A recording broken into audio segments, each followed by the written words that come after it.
I would like to talk about creative routines from famous artists and how to use them. Do you ever wonder what successful artists do throughout their day to help maximize their productivity? What do they do to stay inspired? In this video, I will explore the known routines of 5 famous artists that I hope will inspire you to borrow some of these habits to fuel your own creative work. If there's one myth that deserves to die in the world of creativity, it's the idea that inspiration strikes like lightning, unpredictable, rare, and totally outside of our control. While I do believe that inspiration is very real, as well as sometimes magical, the most prolific artists, writers, and thinkers don't just wait around for it. They build daily routines that invite inspiration in. History is full of examples of different minds that have mastered the art of structure. Creative people throughout the centuries have shown that routine and ritual are not the enemies of creativity. They're actually its foundation. Artist number 1, Maya Angelou. Her motto was to separate life from the work. Here's her routine. Maya Angelou would rent a hotel room near her home, and she would write from about 7 a.m. until the early afternoon. She brought minimal items along with her: a Bible, a dictionary, a deck of cards, and a bottle of sherry. She believed in keeping her writing life separate from her personal life. Her home was for family and rest, not for creative work. Now, why did it work for her? By physically separating her creative space from her home space, Angelou was able to create a boundary that served her. It helped her slip into that focused and sacred creative state that every artist needs to be able to achieve every day.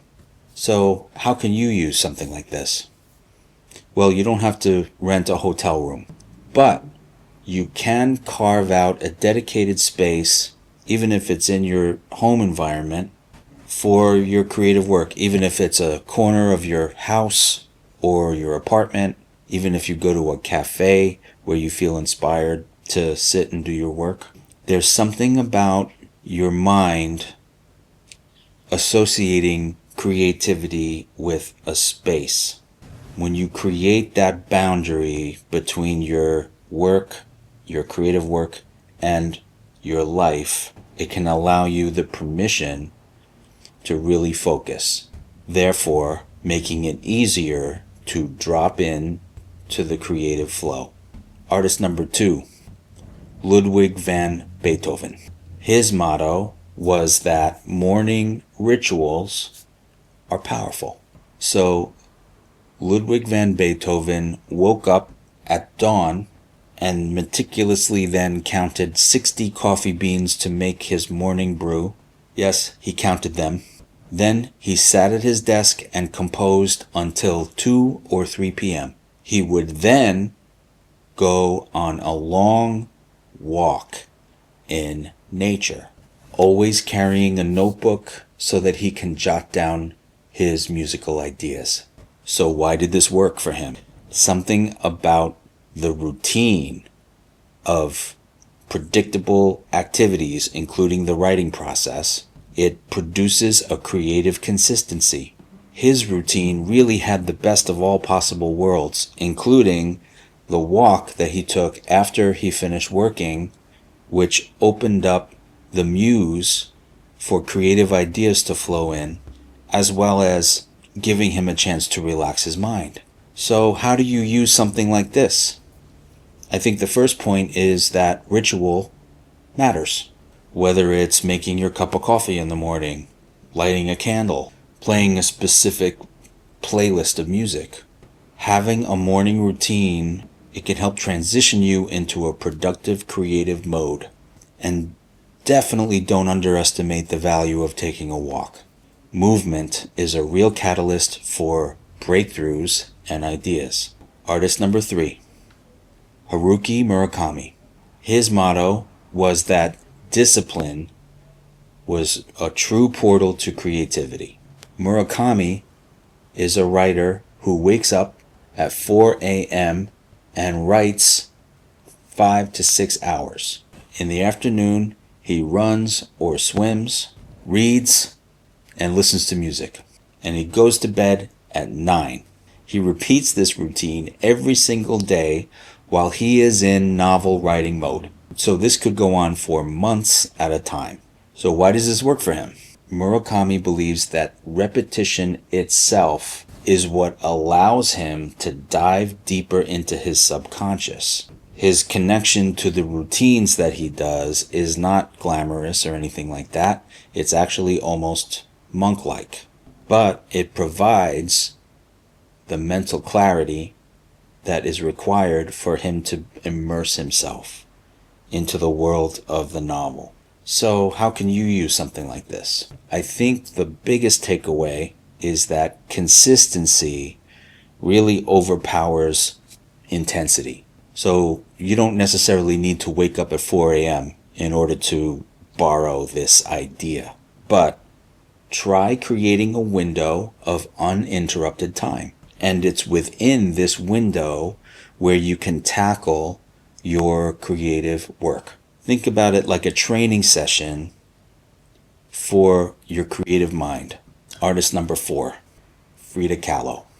Incredible visual artist Frida Kahlo kept a visual diary. They were elaborate with drawings, symbols, poems, and reflections. Much of her art was raw, emotional, and deeply personal. Her process involved translating inner experiences into form, often through self-portraiture and symbolism. Now, why did this visual diary process work for her? Kahlo used her visual diaries to process. She used it to process her pain and her identity. Her journaling was not actually separate from her creative work. It was actually a part of it. It was almost as if her visual diaries were a playground as well as a laboratory. So how can you borrow this and use it for your own creative process? I think the main thing would be to start with getting yourself a creative journal. It doesn't have to be visual, it can be whatever you want. But get yourself a really awesome journal. Not just for writing down ideas, but for expressing your emotions, sketching, doodling, exploring your thoughts without judgment or criticism. The goal isn't productivity, it's self-connection. This kind of discipline of routinely writing in your journal helps you stay attuned to your creative world. Artist number 5, Stephen King. His motto is, same time, same place, every day. This is another example of routine. Stephen King writes every single morning, including weekends and holidays. He aims for 2,000 words every day. He believes that writing is just like any other job. You show up at the same time, at the same place, and you do the work. Now, why does this work for him? I think that first of all, it immediately eliminates inconsistency and indecisiveness. Stephen King turns creative work into a habit. His system allows him to write with incredible speed and an amazing amount of output, while also keeping to the rule of being on schedule. Now, how can you borrow this and use it for your own creative process? You don't necessarily have to do it exactly the same way that Stephen King does, but even if you pick a daily time to sit down consistently and create, even if it's 30 minutes, that can be extremely valuable. In other words, don't wait to feel inspired. Just allow the habit itself to do the heavy lifting for you. It might feel boring at first. You might feel like you don't have anything to offer, but that's okay. The thing to remember is creative momentum builds with repetition. So I hope this gives you some juice. You don't have to copy these routines exactly. In fact, you shouldn't. All of these incredible, prolific, famous artists found their own routine, whatever worked for them. Each of these artists, whether they are still with us or no longer with us, they lived vastly different types of lives. They're individuals, they're unique, different needs, different responsibilities, and different temperaments. But you can take inspiration from what these artists have prioritized. Structure and discipline, which reminds us that creativity is not allergic to structure. It actually thrives on it. Dedicated space, whether physical or psychological, a defined space can help shift you into creative gear. Morning focus. Many great artists tap into early morning clarity for deep creative work. Movement and solitude. Walks, turning off your phone, quiet, downtime. All of these things nurture creativity. Emotional honesty. The best art often comes from deep truth. Finding practices like journaling or sketching can help you open up the door to your own depth. So in conclusion, inspiration is not just a lightning bolt. It's a rhythm, a discipline, a quiet and important arrangement that you make with yourself to show up every day, even when it's hard. Your creative life is waiting. If you enjoyed this video, please give it a like and subscribe for more videos like this one. Click on the description below for links to our website as well as our free weekly newsletter. Thanks for watching. See you on the next one.